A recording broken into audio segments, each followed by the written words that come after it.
Hello everyone, welcome back to my YouTube channel. इस channel पर हमने स्टार्ट की थी DSSB TGT नेचुरल साइंस की केमिस्ट्री सीरीज़, जिसमें ऑलरेडी हम केमिस्ट्री का पोर्शन कवर कर चुके हैं और उसके साथ ही हमने कुछ PYQs भी कवर कर लिए थे, कुछ प्रैक्टिस सेट भी हमने कवर कर लिए थे। अभी हम स्टार्ट कर रहे हैं टॉपिक वाइज PYQ, जिसमें हमने केमिस्ट्री वाला पोर्शन पहले लिया है।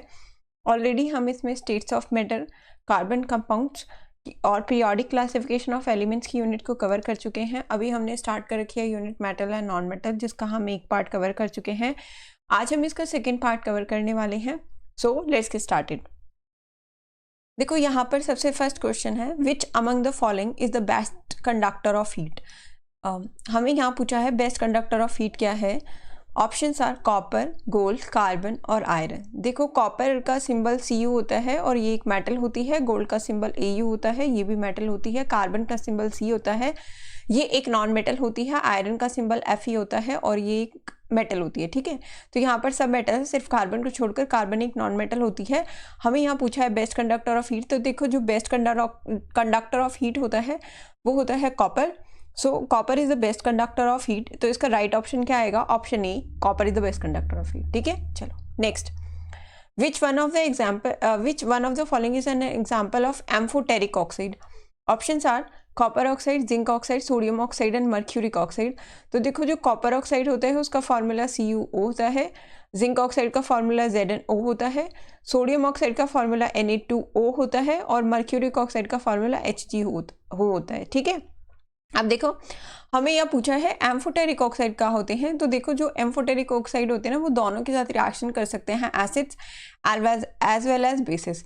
तो जो एसिड और बेस दोनों के साथ रिएक्शन कर सकते हैं उन्हें हम क्या कहते हैं? Amphoteric oxide. दोनों के साथ ये रिएक्शन कर सकते हैं। तो ऐसे ऑक्साइड्स जो एसिड और बेस दोनों के साथ रिएक्शन कर सकते हैं उन्हें क्या कहते हैं? Amphoteric oxide. यहाँ पर जो एम्फोटेरिक ऑक्साइड का राइट ऑप्शन है वो है जिंक ऑक्साइड। और जिंक ऑक्साइड देखो कैसे, इसकी रिएक्शन हम एक एसिड के साथ करते हैं। तो जैसे एसिड क्या होते हैं? HCl। अब इसकी रिएक्शन अगर HCl से करेंगे तो ये क्या बनाएगा? ZnCl2, right. और यहाँ से क्या निकलेगा? यहाँ से निकलेगी हाइड्रोजन गैस, राइट। चलो, तो ये जो है ये हो गया हमारा किसका? एम्फोटेरिक ऑक्साइड का फॉर्मूला। देखो यहाँ पर ZnO की रिएक्शन पहले मैंने HCl से कराई है, पता है HCl क्या होता है? एक एसिड होता है, और ये मैंने यहाँ पर रिएक्शन करवाई है, राइट। अच्छा, यहाँ से H2O निकलेगा, राइट। ये हमारी रिएक्शन हो गई। अब ऐसे ही देखो ZnO अगर मैं लूँ और इसकी रिएक्शन मैं बेस से करा दूँ, बेस होता है, ले लेते हैं NaOH सोडियम हाइड्रोक्साइड होता है और ये एक बहुत ही ज़्यादा स्ट्रॉन्ग बेस होता है।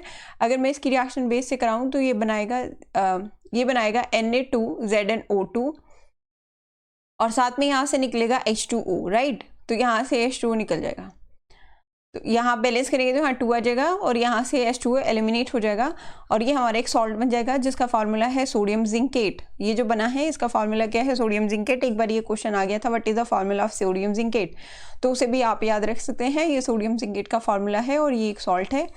यहाँ पर हमारा बना है जिंक क्लोराइड। तो देखो जो ZnO है वो एसिड के साथ रिएक्शन कर रहा है और बेस के साथ भी रिएक्शन कर रहा है। तो ऐसे ऑक्साइड्स जो एसिड और बेस दोनों के साथ रिएक्शन कर सकते हैं उन्हें क्या कहते हैं? Amphoteric oxide. तो यहाँ पर राइट ऑप्शन क्या आएगा एम्फोटेरिक ऑक्साइड का?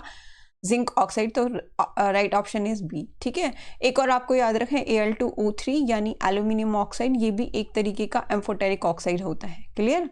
चलो नेक्स्ट हमें पूछा है dash is the boiling point of CaCl2। हमें यहाँ पूछा है कि CaCl2 का बॉइलिंग पॉइंट क्या होगा। तो देखो ये क्रैमिंग वाला क्वेश्चन आ गया। वैसे ये एक आयनिक कंपाउंड है और जो आयनिक कंपाउंड होते हैं उनका जो बॉइलिंग पॉइंट या फिर मेल्टिंग पॉइंट होता है वो बहुत ही ज़्यादा हाई होता है।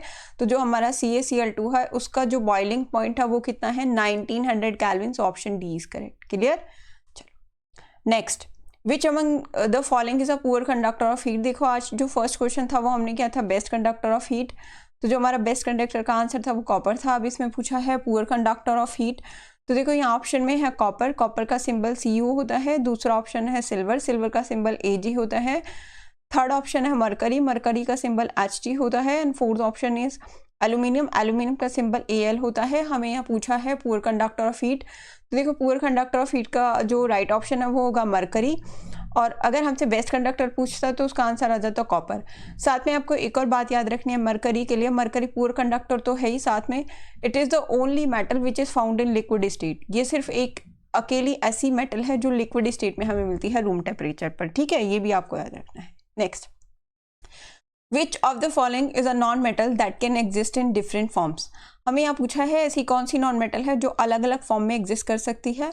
Option A iodine, option B carbon, option C lithium and option D gallium. देखो आयोडीन का सिंबल आई होता है, कार्बन का सिंबल सी होता है, लिथियम का सिंबल Li होता है, गैलियम का सिंबल Ga होता है। तो जो आयोडीन है ना वो नॉन मेटल है, कार्बन भी एक नॉन मेटल है, और आयोडीन लश्चरस होती है। ये अकेली ऐसी नॉन मेटल है जो लश्चरस होती है, यानी ये चमकती है। तो ये जो है ये दोनों हमारी होती है नॉन मेटल, और बाकी की जो बच गई वो दो होंगी हमारी मेटल। ठीक है, ये हमारी क्या होती है मेटल, लिथियम और गैलियम। अब हमें यहाँ पूछा है वो कौन सी नॉन मेटल है जो अलग अलग फॉर्म में एग्जिस्ट कर सकती है। तो देखो आयोडीन नहीं होती वो, ये ऑप्शन तो आएगा नहीं। इसका राइट ऑप्शन क्या आएगा, कार्बन। ये दोनों तो वैसे ही नहीं होंगे क्योंकि ये मेटल होते हैं। यहाँ हमसे नॉन मेटल का पूछा है, तो जो नॉन मेटल अलग अलग फॉर्म में एग्जिस्ट कर सकती है वो कौन सी होती है, कार्बन। तो इसका राइट ऑप्शन क्या आएगा, कार्बन। और देखो थोड़ा सा यहाँ जान लेते हैं, जो कार्बन जिस जिस फॉर्म में अर्थ में एग्जिस्ट करता है अलग अलग फॉर्म में, उन अलग अलग फॉर्म्स को हम कहते हैं एलोट्रॉप्स। तो कार्बन जिन जिन फॉर्म में जिन डिफरेंट फॉर्म्स में अर्थ में एग्जिस्ट करता है उसे हम क्या कहते हैं, एलोट्रॉप्स। और ये जो कार्बन के एलोट्रॉप्स होते हैं बेसिकली टू टाइप्स के होते हैं। एक होते हैं क्रिस्टलाइन एलोट्रॉप्स, ठीक है, और एक होते हैं हमारे अमरफस एलोट्रॉप्स। तो ये जो एलोट्रॉप्स होते हैं ये दो तरीके के होते हैं, एक क्रिस्टलाइन और दूसरे होते हैं अमरफस एलोट्रॉप्स, राइट। अब देखो जो क्रिस्टलाइन अमरफस होते हैं उसमें एक रेगुलर अरेंजमेंट होता है पार्टिकल्स का। तो क्रिस्टलाइन अमरफस होते हैं रेगुलर अरेंजमेंट ऑफ पार्टिकल्स, और जो अमरफस होता है वो एक इरेगुलर अरेंजमेंट होता है पार्टिकल्स का। तो ये होते हैं रेगुलर, और इसमें क्या होता है, एक इरेगुलर अरेंजमेंट होता है पार्टिकल्स का। रेगुलर और इरेगुलर कैसे होता है वो देखो एक बार। जैसे मान लो एक ए बी क्रिस्टल है मेरे पास, तो यहाँ हो गया ए, फिर उसके बाद आ जाए बी, फिर से आ जाए ए, फिर बी, फिर आ गया ए। अब देखो यहाँ पर क्या है ए, तो यहाँ आएगा B, A B, A B, फिर यहाँ बी आ गया तो यहाँ आएगा ए, फिर बी, फिर ए, फिर बी, फिर आएगा ए, राइट। तो ये देखो यहाँ एक रेगुलर अरेंजमेंट फॉलो हो रहा है। जब इस तरीके का अरेंजमेंट फॉलो होता है किसी भी स्ट्रक्चर के अंदर, उस स्ट्रक्चर को क्रिस्टलाइन स्ट्रक्चर कहते हैं। बट अगर मान लो कोई रैंडम अरेंजमेंट है, कहीं भी हम ए को अरेंज कर सकते हैं, फिर हम बी को अरेंज कर सकते हैं, फिर हम ए को अरेंज कर दिया, फिर आप कहीं भी बी लगा सकते हैं, फिर ए आ गया, फिर बी आ गया। तो इस तरीके से अगर कहीं भी रैंडम अरेंजमेंट होता है उसको हम कहते हैं अमरफस। तो अमरफस में इरेगुलर अरेंजमेंट होता है, जबकि क्रिस्टलाइन में रेगुलर अरेंजमेंट होता है। एक कार्बन के अलग अलग एलोट्रॉप्स होते हैं जो अर्थ पर एग्जिस्ट करते हैं। अब जो रेगुलर अरेंजमेंट है उसके अंदर आता है डायमंड, यानी जो क्रिस्टलाइन एलोट्रॉप होते हैं उसके अंदर आता है डायमंड, आता है ग्रेफाइट, और एक और आता है फुलरीन। तो इसके जो क्रिस्टलाइन एलोट्रॉप्स हैं वो है डायमंड, ग्रेफाइट, और थर्ड क्या है, फुलरीन, राइट। और ये बहुत ही ज़्यादा इंपॉर्टेंट है, आपको इनके बारे में पढ़ना है। ये मैंने थ्योरी क्लास में भी करा रखा है, वहाँ जाकर आप देख सकते हैं। जिसे आपको याद रखना है, जो डायमंड है उसका स्ट्रक्चर 3 डायमेंशनल होता है, ग्रेफाइट का स्ट्रक्चर हेक्सागोनल रिंग्स की फॉर्म में होता है, डायमंड की डेंसिटी 3.514 ग्राम पर सेंटीमीटर क्यूब होती है। डेंसिटी से बहुत ज़्यादा क्वेश्चन आए हुए हैं। ग्रेफाइट की डेंसिटी 2.226 ग्राम पर सेंटीमीटर क्यूब होती है, ये भी आपको याद रख के चलना है। और जो ग्रेफाइट है वो बेस कंडक्टर ऑफ इलेक्ट्रिसिटी होता है, ये भी आपको याद रख कर चलना है। ग्रेफाइट के लिए एक ऐसी नॉन मेटल है जो इलेक्ट्रिसिटी को कंडक्ट कर सकती है। ऐसे ही जो अमरफस होता है, अमरफस फॉर्म में हमारा आता है कोल, आता है कोक, गैस, कार्बन, है ना। तो हमारे कौन कौन से आते हैं, coal, coke, gas, carbon, lamp black, ये सब आता है, राइट। तो ये सब हमारा आता है, ये सब हमारा किस में आता है, अमरफस एलोट्रॉप्स में। और क्रिस्टलाइन एलोट्रॉप में हमारे डायमंड, ग्रेफाइट और फुलरीन आते हैं, राइट। ये चीज़ आपको याद रख के चलनी है इतना।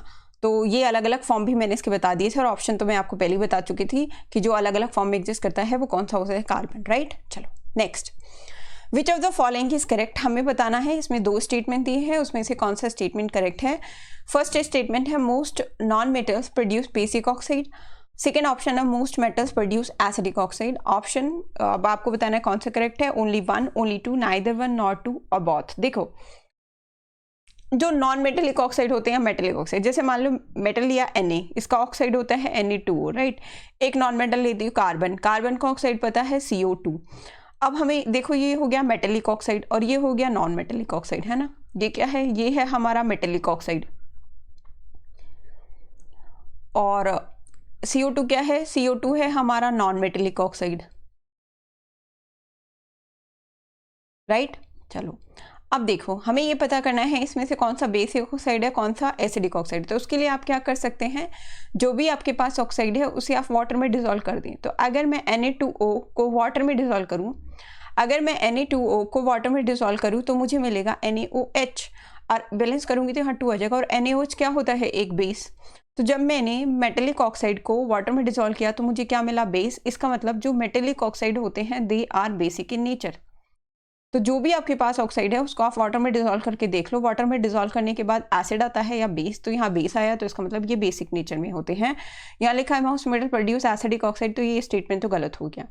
उसके बाद देखो CO2, ये एक नॉन मेटेलिक ऑक्साइड है। अगर मैं इसे वाटर में डिसॉल्व करूँ तो ये मुझे क्या देगा, ये देगा H2CO3। और H2CO3 क्या होता है, कार्बोनिक एसिड, जो कोल्ड ड्रिंक्स में होता है। तो ये क्या होता है, एक एसिड। इसका मतलब जो नॉन मेटेलिक ऑक्साइड्स होते हैं they are acidic in nature.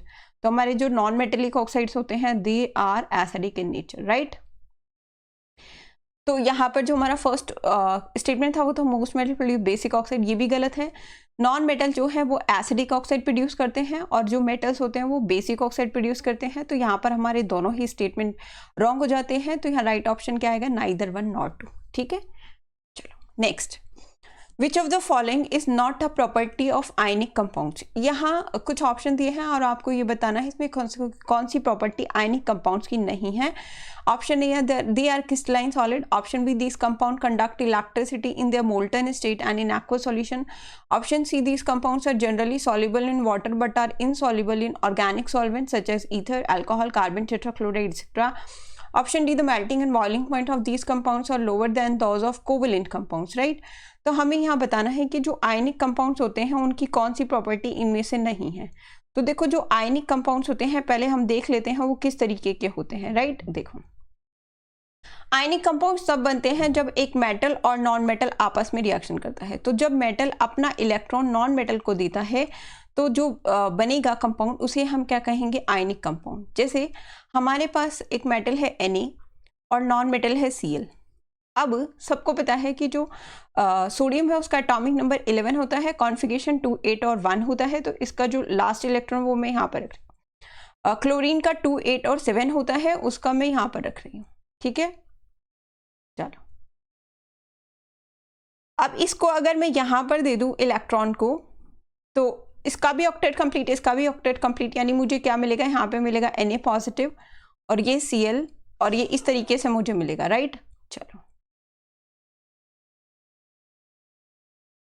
NaCl, तो ये क्या मिलेगा, मुझे मिलेगा यहाँ से NaCl, यहाँ पर मिलेगा मुझे ये आयनिक कंपाउंड मिल गया। तो अगर मैं ये देखूँ तो आयनिक कंपाउंड्स कैसे बने, by the complete transfer of electron. तो मेटल ने अपना जो इलेक्ट्रॉन वो कंप्लीटली ट्रांसफर कर दिया नॉन मेटल को, और इस तरीके से जो कंपाउंड बने उसे क्या कहते हैं, आयनिक कंपाउंड। और इस तरीके से जो बॉन्ड बना उसे क्या कहते हैं, आयनिक बॉन्ड, या उसे हम क्या बोलते हैं, इलेक्ट्रोवेलेंट बॉन्ड, राइट। उसे आयनिक बॉन्ड कहते हैं या उसे इलेक्ट्रोवेलेंट बॉन्ड कहते हैं। और ये जो कंपाउंड बना इसे क्या कहते हैं, आयनिक कंपाउंड, राइट। अब ये जो आयनिक कंपाउंड होते हैं ये क्रिस्टलाइन सॉलिड होते हैं, ये करेक्ट स्टेटमेंट है। This compound collect electricity in their molten state and in aqua solution, ये भी करेक्ट है। ये बहुत ज़्यादा इंपॉर्टेंट है, इसको आपको याद रखना है। यानी अगर मैं देखूँ तो NaCl सॉलिड स्टेट में मेल्ट कर लूँ तो NaCl आ जाएगा लिक्विड स्टेट में, और अगर वाटर में डिसॉल्व कर लूँ तो NaCl मुझे मिलेगा एक्वस स्टेट में, राइट। आपको ये चीज़ याद रखनी है कि जो आयनिक कंपाउंड्स होते हैं वो कभी भी सॉलिड स्टेट में इलेक्ट्रिसिटी कंडक्ट नहीं करते। वो या तो लिक्विड स्टेट में इलेक्ट्रिसिटी कंडक्ट करेंगे या फिर एक्वस स्टेट में इलेक्ट्रिसिटी कंडक्ट करेंगे। यानी कि अगर उनको मेल्ट कर ले तो, या फिर उन्हें वाटर में डिसॉल्व कर दे तभी वो इलेक्ट्रिसिटी कंडक्ट करेंगे, क्योंकि इस केस में उनके आयन फ्रीली मूव करने लग जाते हैं, राइट। फिर लिखा है these compounds are generally soluble in water, ये करेक्ट है, क्योंकि देखो यहाँ पर पॉजिटिव और यहाँ पर कैसा चार्ज है, नेगेटिव। और जो जिसके ऊपर पॉजिटिव नेगेटिव चार्ज होता है वो पोलर नेचर का होता है, यानी ये कैसे नेचर के होते हैं, पोलर। जो हमारा वाटर होता है वो होता है H2O, जिसे मैं क्या लिख सकती हूँ, H पॉजिटिव और OH नेगेटिव। तो यहाँ भी पॉजिटिव और नेगेटिव चार्ज आ गया, इसका मतलब ये भी कैसे नेचर का होता है, पोलर। और जो हमारा पोलर कंपाउंड होता है वो पोलर में ही सॉल्युबल होता है। तो क्योंकि NaCl एक पोलर नेचर का है इसीलिए ये वाटर में सॉल्युबल होता है, क्योंकि ये भी पोलर नेचर का होता है। तो इसका राइट ऑप्शन सी भी इसका राइट हो जाएगा। ये सॉल्युबल होते हैं वाटर में बट इनसॉल्युबल होते हैं ऑर्गेनिक सॉल्वेंट पे, जैसे ईथर, अल्कोहल या कार्बन टेट्राक्लोराइड में इनसॉल्युबल होते हैं। डी ऑप्शन है the melting and boiling point of these compounds are lower than those of covalent compounds, ये गलत है, क्योंकि जो आयनिक कंपाउंड्स होते हैं उनका मेल्टिंग और बॉइलिंग पॉइंट बहुत ही ज़्यादा हाई होता है। तो आपको ये चीज़ याद रखनी है कि इनका मेल्टिंग पॉइंट बहुत ज़्यादा हाई होता है, ठीक है, क्योंकि एक क्रिस्टलाइन सॉलिड होते हैं और ये एक बहुत ही ज़्यादा स्ट्रॉन्ग कंपाउंड होते हैं, इसलिए इनका मेल्टिंग और बॉइलिंग पॉइंट बहुत ही ज़्यादा हाई होता है। या हमें बताना था कौन सी प्रॉपर्टी नहीं है, तो डी इसकी प्रॉपर्टी नहीं है, राइट ऑप्शन क्या आएगा, डी, ठीक है। चलो next, which of the following is the most ductile metal, इसमें से मोस्ट डक्टाइल मेटल कौन सी है वो बताना है।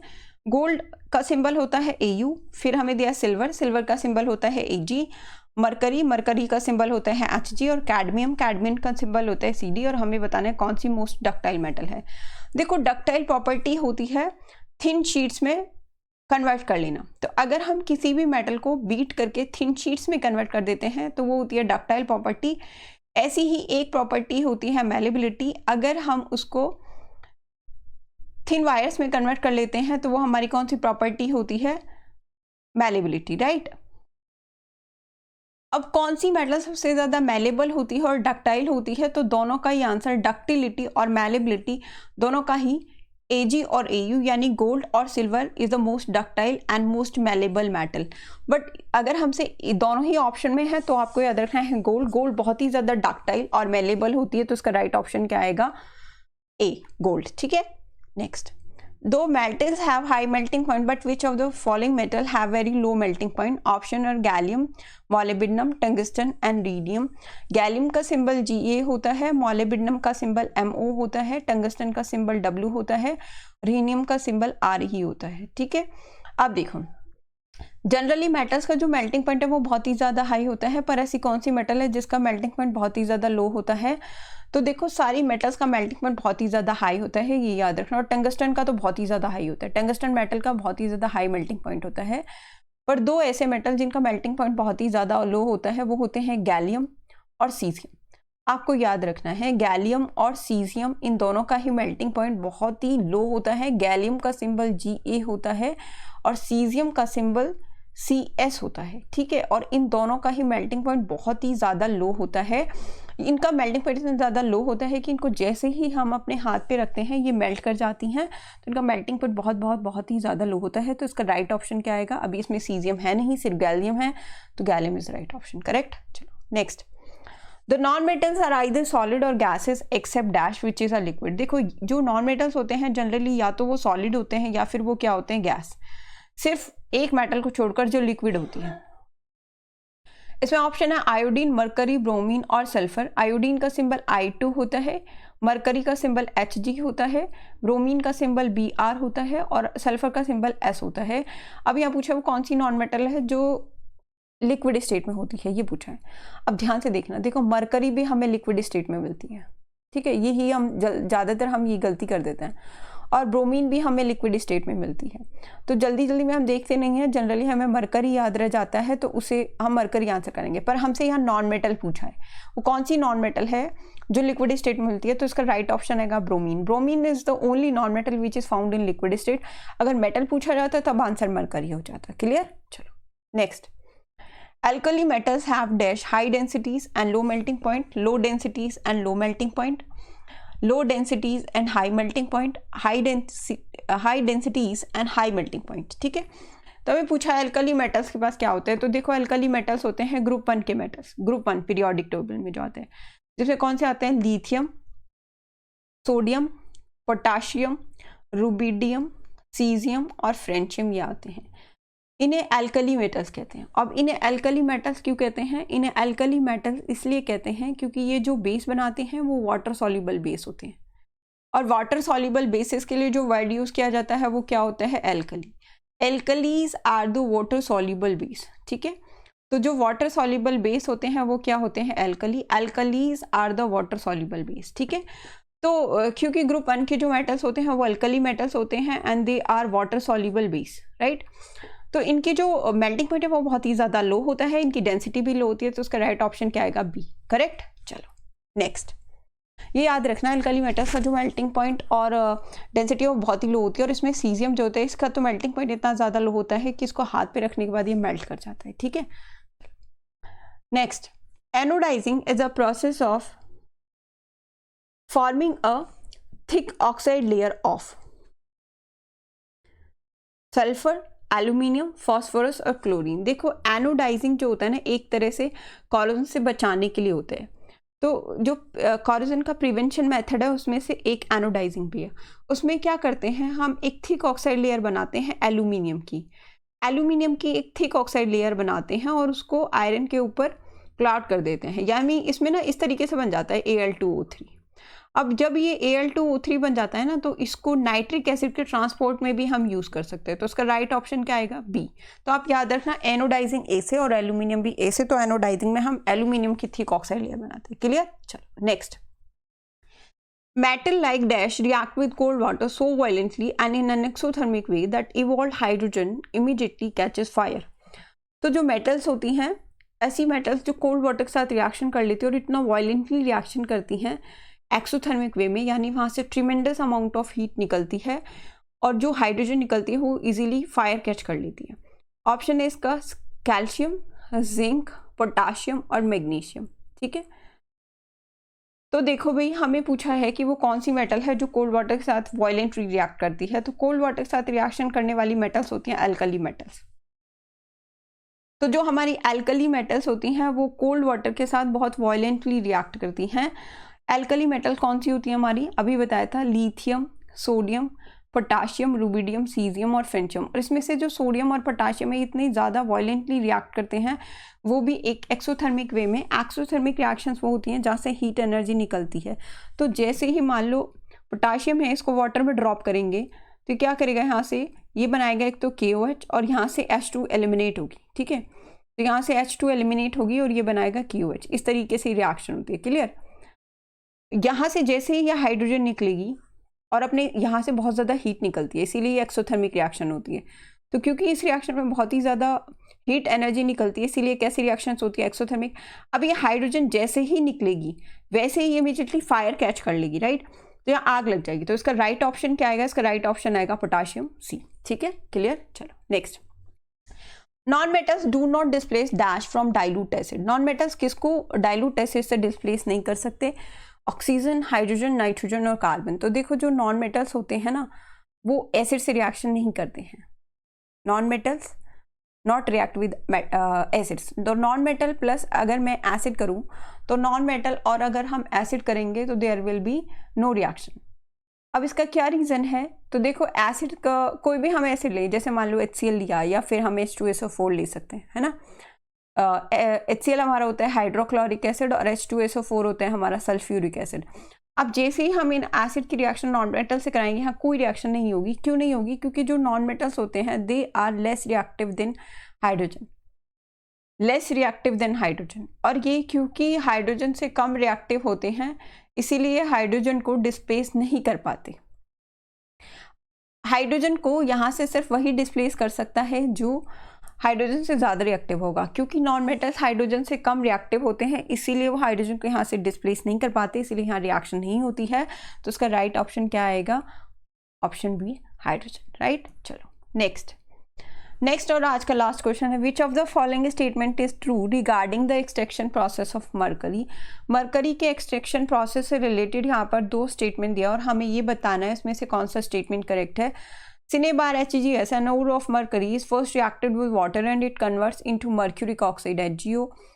Statement 2 है, mercuric oxide is then reduced to mercury by heating.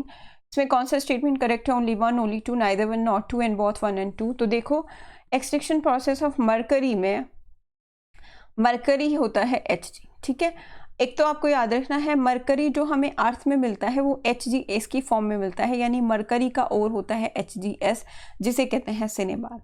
तो मरकरी हमें सिनेबार यानी HgS की फॉर्म में मिलता है। अब क्या होगा, एक्सट्रैक्शन प्रोसेस करें हम मरकरी का, तो पूरा एक्सट्रैक्शन प्रोसेस कैसे होगा मरकरी का, देखो सबसे पहले हम इसको अर्थ से डिग आउट करके लेकर आएंगे। तो इस ओर को, जिसे हम कहते हैं मर्क्यूरस सल्फाइड, जिसका केमिकल नेम सिनेबार है, और ये क्वेश्चन बहुत बार आ चुका है, what is the formula of cinnabar, वो भी आपको याद रखना है, वो क्या होता है, HgS। अब इस ओर को हम डिग आउट करके लेकर आएंगे। अब इसमें बहुत सारी इम्प्योरिटी होंगी, तो जो दूसरा मेथड होगा इसका वो होगा कॉन्सेंट्रेशन ऑफ ओर। अब ये कॉन्सेंट्रेशन ऑफ ओर क्या होता है, इस ओर के अंदर जितनी भी इम्प्योरिटीज हैं उन इम्प्योरिटीज को रिमूव करना है, रिमूव इम्प्योरिटीज। अब इम्प्योरिटीज रिमूव, जो इम्प्योरिटीज होती हैं इसके अंदर प्रेजेंट, उनको कहते हैं गैंग, और ओर से गैंग पार्टिकल्स को अलग करना, उसी को कहते हैं हम कॉन्सेंट्रेशन, राइट। तो अब ये डिपेंड, कॉन्सेंट्रेशन के बहुत सारे मेथड होते हैं, मेथड डिपेंड करता है आपके पास ओर कौन सा है, क्योंकि हमारे पास HgS है जो है सल्फाइड ओर। तो इसके लिए जो मेथड यूज़ होता है, जितने भी सल्फाइड ओर्स होते हैं, अगर आपके पास कोई भी सल्फाइड ओर है, उसकी कॉन्सेंट्रेशन के लिए जो मेथड यूज़ होता है, उस मेथड का नाम होता है फ्रॉथ फ्लोटेशन प्रोसेस। तो उस मेथड का नाम क्या होता है? फ्रॉथ फ्लोटेशन प्रोसेस, ठीक है। ये चीज़ आपको याद रखनी है कि और जो होता है हमारे पास का मेथड का नाम क्या होता है? Froth flotation process, right. चलो, अब फ्रॉथ फ्लोटेशन से यहाँ से हमने इम्प्योरिटीज रिमूव कर ली। इम्प्योरिटीज रिमूव करने के बाद जो हमारा थर्ड स्टेप होता है वो होता है conversion of ore into oxide. तो अब जो हमारा ओर है, हमें उसे कन्वर्ट करना है ऑक्साइड में, conversion of ore into oxide, ठीक है। चलो देखो, अभी तक हमने 2 स्टेप कर लिए थे। पहला स्टेप डिगिंग आउट करके लेकर आना था, ये दूसरा स्टेप था कॉन्सेंट्रेशन ऑफ ओर, जिसके लिए फ्रॉथ फ्लोटेशन प्रोसेस यूज हुई। थर्ड हम कर रहे हैं conversion of ore into oxide. अब ये भी डिपेंड करता है, कन्वर्जन के 2 मेथड होते हैं, कैल्सिनेशन और रोस्टिंग। अगर हमारे पास कार्बोनेट ओर है तो हम कैल्सिनेशन करेंगे, बट अगर हमारे पास सल्फाइड ओर है तो हम क्या करेंगे? रोस्टिंग। तो सल्फाइड ओर में हम क्या करते हैं? इसको ऑक्सीजन की प्रेजेंस में हीट करते हैं। जैसे ही हम इसे हीट करेंगे, कन्वर्ट हो जाएगा Hg ओर में, और यहाँ से निकल जाएगी SO2। SO2 will be eliminated, right. और ये हमें क्या मिलेगा? यहाँ पर हमें मिलेगा मर्क्यूरियस ऑक्साइड, ठीक है, HgO, ये मिल गया। ये याद रखना है कि सल्फाइड ओर के लिए जो हमने मेथड यूज करा है ऑक्साइड में कन्वर्ट करने का, वो कौन सा है? रोस्टिंग। तो हमने कौन सा मेथड यूज करा है? रोस्टिंग, ठीक है। तो ये हो गया फोर्थ, आपको याद रखना कौन सा मेथड यूज किया? रोस्टिंग। फिर हमारे पास जो फोर्थ मेथड आता है वो होता है, अब हमें अपनी मेटल एक्सट्रैक्ट करनी है। तो मेटल एक्सट्रैक्ट करना भी, यानी ये जो हमारा ऑक्साइड है, ऑक्साइड टू मेटल, यानी जो हमें ऑक्साइड मिला है उससे हमें मेटल लेकर आनी है। अब ऑक्साइड से मेटल लेकर आना भी डिपेंड करता है हमारे पास कौन सा ऑक्साइड है। जैसे HgO, इसके लिए जो मेथड होता है वो होता है ऑटो रिडक्शन, यानी ये सेल्फ रिड्यूस हो जाती है। इसके लिए कोई भी रिड्यूसिंग एजेंट यूज करने की जरूरत नहीं है। अब देखो, हमें अगर मेटल लानी है तो मेटल कैसे आ सकती है? मैं इस ऑक्सीजन को हटा दूं तो यहाँ मेटल आ जाएगी। अब ऑक्सीजन हटाने का जो मेथड होता है, यानी रिमूव करना, उसे क्या कहते हैं? रिडक्शन। अब ये जो रिडक्शन का मेथड डिपेंड करता है हमारे पास ऑक्साइड कैसा है, क्योंकि यहाँ पर हमारे पास मर्क्यूरियस ऑक्साइड है, तो इसका जो मेथड होगा वो ऑटो रिडक्शन होगा। ऑटो रिडक्शन का मतलब ये सेल्फ रिड्यूस हो जाती है। तो इसमें क्या होगा? जैसे इसे हीट करेंगे, ये Hg + ½ O2 में चेंज हो जाएगी। तो उसके लिए जो रिडक्शन का मेथड, और ऐसे हमें हमारी Hg मेटल मिल जाएगी यहाँ पर। तो यहाँ पर जो फोर्थ मेथड हमने यूज़ किया वो क्या था? Auto reduction. तो आपको ये याद रखना है, ये मैंने पूरा प्रोसेस बताया है आपको एक्सट्रैक्शन ऑफ मरकरी का। तो इसमें क्या था? सबसे पहले हम HgS यानी अपना ओर लेकर आए, ये हमारा फर्स्ट मेथड था, ठीक है, डिग आउट करके इसको ले आए। दूसरा मेथड था हमारा कॉन्सेंट्रेशन ऑफ ओर, जिसमें हम इम्प्योरिटीज को अलग करते हैं। Concentration of ore method depend करता है आपके पास ओर कैसा है, क्योंकि हमारे पास यहाँ सल्फाइड ओर है। सल्फाइड ओर्स के लिए जो कॉन्सेंट्रेशन का मेथड होता है वो फ्रॉथ फ्लोटेशन प्रोसेस होता है। तो हमने फ्रॉथ फ्लोटेशन प्रोसेस से इसकी सारी इम्प्योरिटीज को रिमूव कर लिया, राइट। थर्ड, फिर जो हमारा ओर आया है उसको हमें ऑक्साइड में कन्वर्ट करना है। ऑक्साइड में कन्वर्ट करने से क्या होता है?